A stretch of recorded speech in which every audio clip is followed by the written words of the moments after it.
Hello తమ్ముడు. ఏంటన్నా cinema అన్నావు, ఫోన్ కూడా ఎత్తవు, ఎక్కడున్నావు? హెల్త్ బాగాలేదు తమ్ముడు, హెడేక్ గాను ఏదో ఫీవర్ వచ్చినట్టుంది. అవునా, నువ్వు వెళ్ళిరా. సరే సరే పర్లేదన్నా, నువ్వు జాగ్రత్త. పోయిరా.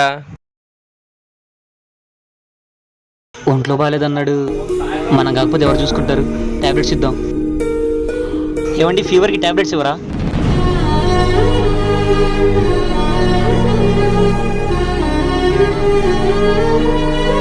అన్నా ఏంటన్నా వాడికి అలా చెప్పావు? వాడిని కూడా పిలవచ్చు కదన్నా, మనోడే కదా. రే అలాంటి ఎక్కడి వరకు ఉంచాలి అక్కడి వరకే ఉంచాలరా, వాడుకొని వదిలేయాలరా. నువ్వు గాని